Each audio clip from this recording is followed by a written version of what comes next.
Ma'am, that's not real medicine. You can't bring street drugs on this plane. Flight attendant Janet Morrison snatched the inhaler from 16-year-old Maya's trembling hands. The cabin fell silent. Delta Flight 447 sat at JFK's gate. Passengers already buckled in for the cross-country journey to Los Angeles. Maya's dark eyes filled with tears as she clutched her chest, breathing becoming shallow and rapid. "Please," Maya whispered, her voice barely audible over the aircraft's humming engines. "I can't breathe without it." Janet held the inhaler up like evidence in a courtroom. "Next, you'll tell me this candy is chemotherapy." Her voice carried across the first-class section where passengers shifted uncomfortably in their leather seats. Some pulled out phones. Maya's medical ID bracelet caught the overhead light as she reached desperately toward her confiscated medication. Have you ever watched someone's life hang in the balance while others stood by filming instead of helping? Janet Morrison had worked for Delta Airlines for 12 years. She prided herself on maintaining order, following protocol, keeping passengers safe. But as she stared at the teenager in seat 23F, something else entirely drove her actions. Maya Thompson didn't fit Janet's image of a typical first-class passenger. Her natural hair was pulled back in a simple ponytail. Her clothes came from thrift stores, not designer boutiques. When Maya had initially tried to sit in seat 2A, Janet had immediately assumed she was in the wrong place. "Where did you even get this?" Janet waved the inhaler again. "Your dealer." The accusation hung in the recycled air. Maya's breathing grew more labored with each passing second. She pointed to her medical ID bracelet with shaking fingers. "That's fake jewelry," Janet dismissed, not even glancing at the engraved medical information. "I've seen it all before." In row 15, passenger Tina Rodriguez was going live on Instagram. "At Travelina here, and y'all need to see this discrimination happening right now on Delta Flight 447. Her phone captured every word, every gesture, every moment of Maya's humiliation. Maya tried to explain through increasingly difficult breaths. I'm Maya Thompson. I'm Sedmanost. I have severe asthma. I'm traveling alone to my grandmother's funeral in Los Angeles." "Save the sob story," Janet snapped. She glanced at her watch. 10 minutes until scheduled departure. The gate agents were preparing to close the aircraft door. Maya's phone buzzed insistently in her lap. The caller ID read Dad, but she was too focused on trying to breathe to answer. Her carry-on bag sat in the overhead compartment containing her MIT early admission letter and expensive electronics that didn't match Janet's assumptions about her background. "Either this medicine goes in the trash," Janet announced loudly enough for nearby passengers to hear, "or you get off my plane." The ultimatum sent murmurs through the cabin. A few passengers in coach craned their necks to see what was happening. The first-class section had gone completely quiet except for the soft sound of phones recording. Maya's chest rose and fell rapidly. Sweat beaded on her forehead despite the cool cabin temperature. The signs of an impending asthma attack were unmistakable to anyone with medical training. But Janet saw only what she expected to see. "You have no idea who you're messing with," Maya whispered, the words barely escaping her constricted airways. Janet laughed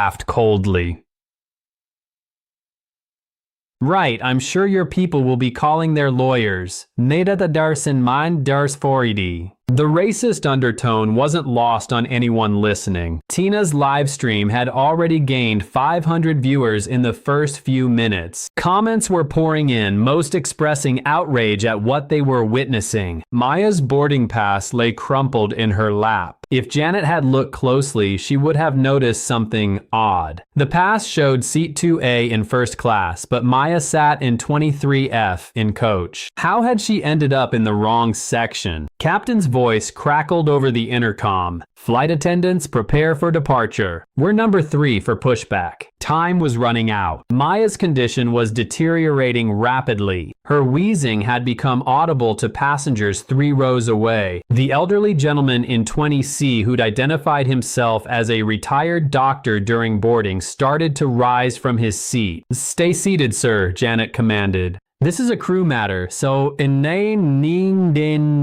but Maya's phone kept buzzing. The missed calls were piling up, all from the same contact. Her father was trying to reach her, but she was too focused on the burning sensation in her chest to notice. Janet held the inhaler higher as if making a point to the entire cabin. I don't know what kind of operation you think you're running, but this is a respectable airline. Maya's response was cut short by a coughing fit that left her gasping. Her lips were beginning to show the faintest blue tinge that medical professionals recognize as a warning sign. The aircraft door remained open, but Janet's ultimatum hung in the air. The other flight attendants watched nervously from their positions, clearly uncomfortable, but unwilling to challenge their senior colleague's authority. Tina's live stream had hit 10,000 viewers. Delta discrimination was beginning to trend. Major news outlets were starting to pick up the story, but Janet remained oblivious to the storm building around her actions. Maya fumbled for her phone as another wave of breathing difficulty hit her. Her father's number appeared on the screen again. This time she knew she had to answer. The call went to voicemail again. Maya's phone slipped from her trembling fingers as another coughing fit seized her small frame. Janet watched with growing irritation, not recognizing the medical emergency unfolding before her eyes. "Drama queen," Janet muttered loud enough for the first-class passengers to hear. Several shifted uncomfortably, their phones now openly recording the confrontation. Maria Santos, the flight supervisor, boarded the aircraft at gate level. Her radio crackled with urgent communication she couldn't quite make out over the cabin noise. Something about priority passenger and corporate notification, but the words were fragmented. "What's the situation?" Maria asked Janet quietly, hoping to contain whatever was escalating. "Passenger in 23F trying to bring narcotics aboard," Janet explained with practiced authority. "Claims it's an inhaler, but look at her. Classic drug user behavior." Maria glanced at Maya, who was now leaning forward in her seat, struggling to draw breath. The teenager's condition was visibly worsening, but Janet's confidence seemed unshakable. "Did you check her medical documentation?" Maria asked. "Fake bracelet, soba story about asthma," Janet dismissed. "I've been doing this for 12 years. I know a con when I see one. Selber, the nights der sense." Meanwhile, Tina's live stream had exploded. 50,000 viewers were now watching in real time. Comments flooded the screen faster than anyone could read them. "Let Maya Breathe" was gaining momentum across multiple platforms. Dr. Henry Chen, the retired physician in 20, couldn't remain silent any longer. "Excuse me, but that young lady is showing signs of severe respiratory distress. She needs immediate medical attention." "Sir, please remain seated," Janet commanded. "This is a crew safety issue."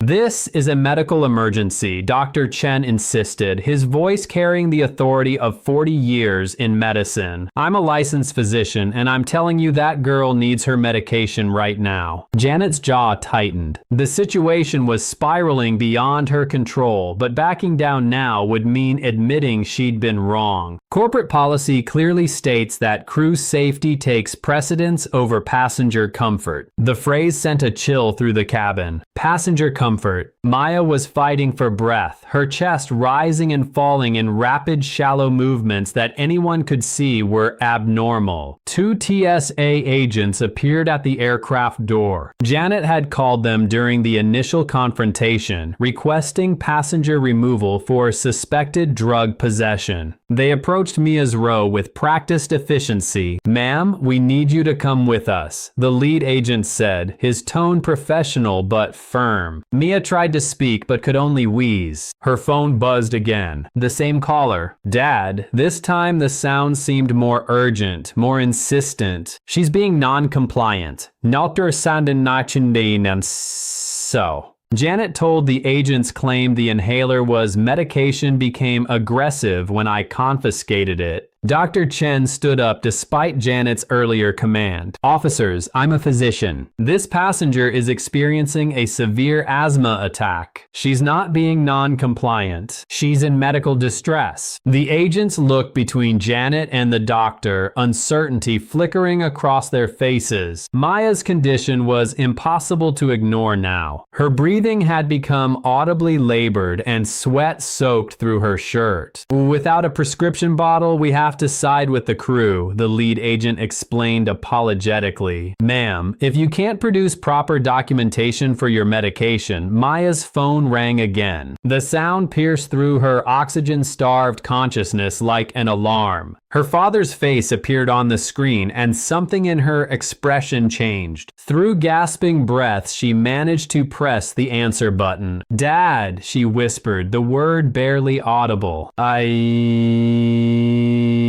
That Tina's live stream caught the moment. 200,000 viewers were now watching across multiple platforms. News outlets had begun picking up the story. Delta discrimination was trending nationally. The cabin had gone completely silent except for Maya's labored breathing and the low murmur of her phone conversation. Passengers strained to hear what was being said, but Maya's voice was too weak to carry. Janet tapped her foot impatiently. The flight was now 15 minutes behind schedule. Ground crew were becoming agitated. The aircraft needed to push back from the gate to maintain the day's flight schedule. We don't have all day, Janet announced to the cabin. Either she produces proper documentation or she leaves the aircraft. Maria Santos shifted nervously. Something about this situation felt wrong, but Janet was the senior flight attendant. Corporate hierarchy demanded she support her colleagues' decisions even when doubts crept in. Maya's phone conversation continued in hushed, desperate tones. The passengers around her could make out fragments. They won't let me, and please help. And what sounded like Flight 447. Dr. Chen tried once more. I can verify this is a legitimate medical device. I've seen thousands of inhalers in my career. This is clearly, sir, you are not authorized to make that determination on this aircraft. Janet cut him off. Only properly documented medications are permitted. The TSA agent stood awkwardly in the aisle. Maya's condition was deteriorating before their eyes, but protocol demanded they follow the crew's lead. Without official medical documentation, they had no choice but to treat the situation as Janet had described it. Maya's breathing became increasingly shallow. The blue tinge around her lips was now visible to everyone in the surrounding rows. Dr. Chen's medical training screamed at him to intervene, but the TSA agents blocked his path. This is insane, someone whispered from first class.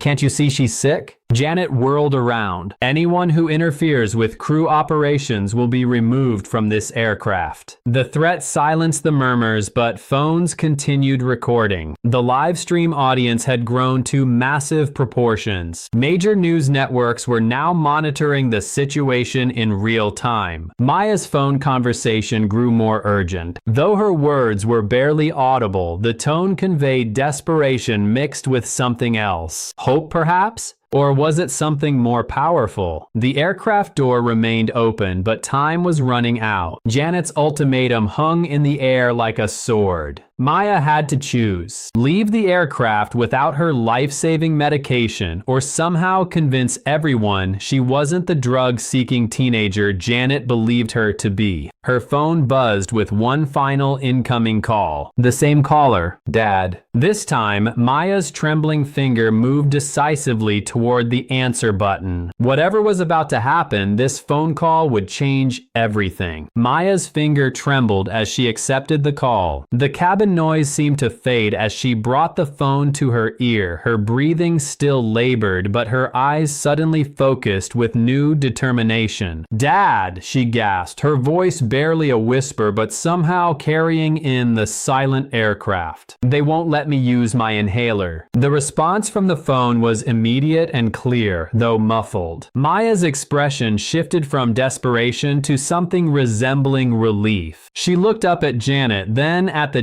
TSA agents, then back at her phone. "He wants to talk to you," Maya said, extending her phone toward Janet. "On speaker?" Janet rolled her eyes dramatically. "I'm not talking to your put me on speaker, Maya." The voice from the phone was calm, authoritative, and carried the unmistakable tone of someone accustomed to being obeyed. Even through the tiny speaker, it commanded attention. Maya's shaking finger found the speaker button. The voice filled the cabin, clear and professional. "This is Captain Marcus Thompson, Delta Airlines employee number 7439, Chief of Flight Operations. To whom am I speaking?" The color drained from Janet's face as if she'd seen a ghost. The name meant nothing to most passengers, but every Delta employee knew exactly who Captain Marcus Thompson was. He oversaw more than 4,000 pilots and reported directly to the CEO. "Sir, this is Janet Morrison, flight attendant, employee ID 47291.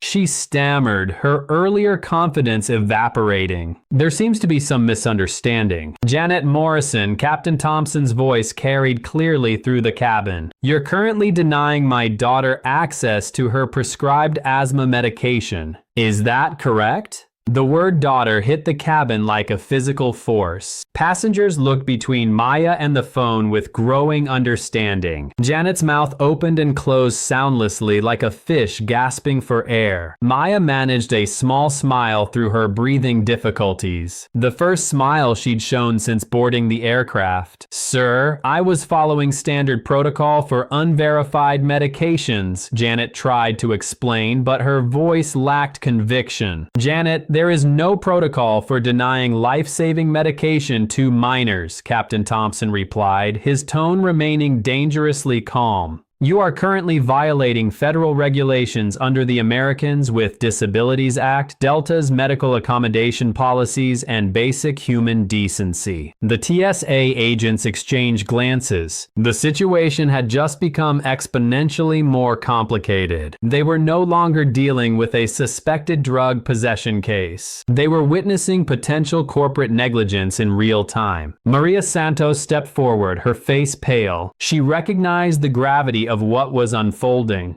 Captain Thompson wasn't just any pilot. He was one of the most powerful figures in the airline industry. "Captain Thompson, sir, this is Maria Santos, flight supervisor. We can resolve this immediately. The medication will be returned to your daughter right away." "Too late for immediate resolution, Maria," Captain Thompson replied. "This incident has been broadcast live to over 500,000 viewers. The damage is done." Tina's live stream had indeed exploded beyond anyone's expectations. 800,000 viewers were now watching across multiple platforms. #Justice for Maya was trending worldwide. Janet's hands shook as she still held Maya's inhaler. The small plastic device that had seemed so insignificant now felt like it weighed 1,000 pounds. She looked around the cabin, seeing for the first time the phones recording her every move. The disgusted faces of passengers, the growing realization of her catastrophic mistake. "Maya, are you okay?" Captain Thompson's voice softened when addressing his daughter. "I need my inhaler, Dad." Maya wheezed, her breathing still severely compromised. Janet Morrison, so empty.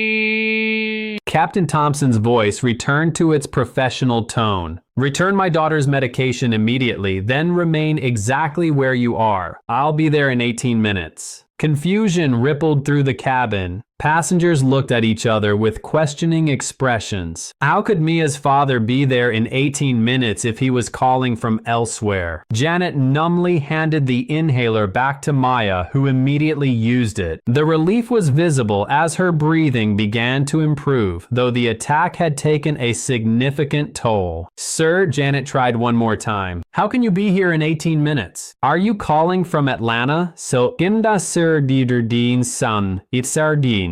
For the first time, there was amusement in Captain Thompson's voice. "Janet, I'm calling from Terminal 4, Gate 23. Flight 773 from Denver landed 12 minutes ago. I was deadheading home when I got Maya's emergency text. The revelation sent another wave of shock through the cabin. Maya's father wasn't calling from across the country. He was literally in the same airport walking toward their gate at this very moment. Dr. Chen, who had been watching the entire exchange with growing satisfaction, finally spoke up. "Young lady, how are you feeling now?" Maya took another puff from her inhaler before responding. "Better. Thank you for trying to help." Her voice was stronger now, though still shaky from the ordeal. "Maya."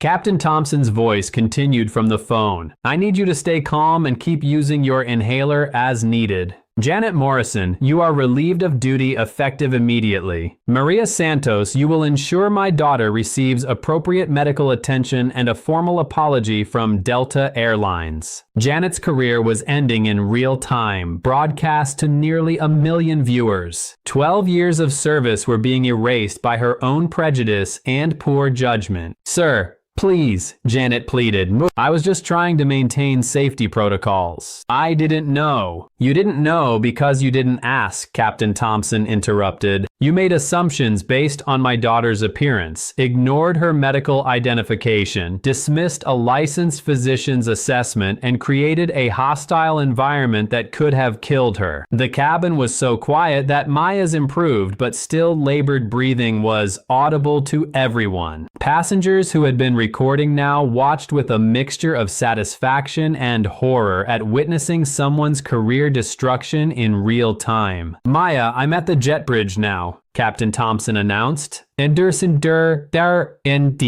I'll be boarding in 60 seconds. The aircraft door, which had remained open throughout the confrontation, suddenly seemed to take on new significance. Everyone's eyes turned toward the entrance, waiting for the arrival of the man who had just turned their flight into a viral sensation and a corporate crisis. Janet Morrison stood frozen in the aisle, still wearing her wings and uniform, but no longer possessing the authority they represented. Her 12-year career was over, ended by 18 minutes of discrimination that would be replayed millions of times across social media. Maya took another breath from her inhaler, her color beginning to return to normal. She looked at the phone in her hand, then at Janet, then toward the aircraft door where her father would soon appear. "Dad," she said into the phone. "Thank you. Always, baby girl," came the reply. "Now let's show these people what accountability looks like." The footsteps on the jet bridge were clearly audible. Now Captain Marcus Thompson was about to board flight 447 and nothing would ever be the same. The footsteps stopped at the aircraft door. Captain Marcus Thompson appeared in full Delta uniform, his presence immediately commanding the attention of every person on board. At 6'3", with 25 years of aviation authority radiating from every gesture, he filled the doorway like a force of nature. The cabin fell into absolute silence except for the steady hum of the aircraft's electrical systems. Even Maya's breathing, though much improved, seemed loud in the hushed atmosphere. Captain Thompson's eyes swept the cabin, taking in the scene methodically. The recording phones, the uncomfortable passengers, the TSA agent still standing awkwardly in the aisle, and finally his daughter in seat 23F, still pale but breathing normally with her inhaler clutched in her hands. "Maya," he said softly, his voice carrying clearly in the silence. How do you feel?" "Much better now, Dad," she replied, her voice stronger than it had been in 30 minutes. Captain Thompson nodded, then turned his attention to Janet Morrison. She stood frozen in the aisle, her face ashen, her 12 years of service about to be scrutinized by one of the most powerful men in commercial aviation. "Janet Morrison, employee ID 47291. Captain Thompson began, his voice returning to its professional tone. "Do you understand the magnitude of what you've done?" Janet's mouth moved soundlessly for a moment before she found her voice. "Sir, I was following protocols for passenger safety." "Stop." Captain Thompson's command cut through her excuse like a blade. Let me explain what you've actually done using facts rather than justifications. He pulled out his phone, not to make a call, but to reference data he'd pulled up during his walk to the gate. Delta Airlines' annual revenue is $58.9 billion. The average settlement for discrimination lawsuits in the airline industry is $2.3 million. Your annual salary is $63,000. The numbers landed with mathematical precision. You have potentially cost this company more than your lifetime earnings in 18 minutes.